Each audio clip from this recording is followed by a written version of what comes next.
সহকারী প্রাথমিক শিক্ষক নিয়োগ পরীক্ষা হয়ে গেছে। এখনও যারা আফসোসের মধ্যে রয়েছেন যে 60টা হয়েছে, 65টা হলে ভালো হতো, 65টা হয়েছে, 70 হলে ভালো হতো, এইসব চিন্তাভাবনার মধ্যে এখনও যারা আছেন, এখন আপাতত এগুলো বাদ দেন, ওগুলো থেকে বের হয়ে আসেন, যা হয়েছে সেটা ছেড়ে দেন। এখন সামনে 19তম শিক্ষক নিবন্ধনের সার্কুলার আসবে, ওটা যেন একদম সর্বোচ্চ কাজে লাগাইতে পারেন, সেই জন্য পড়ার টেবিলে বসে যান।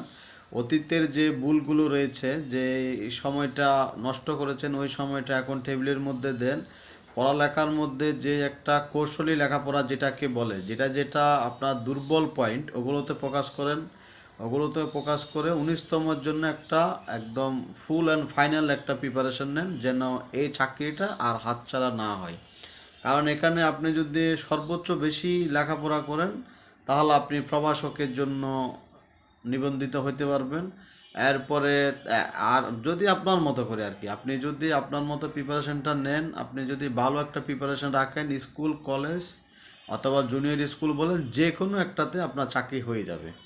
এখন কথা হচ্ছে, হয়ে যাবে বললে তো আর চাকরি হয় না।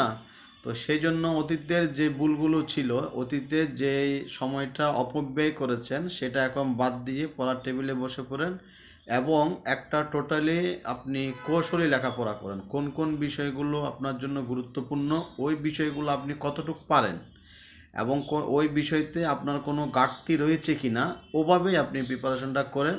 আশা করি ভালো কিছুই হবে। ধন্যবাদ সবাইকে।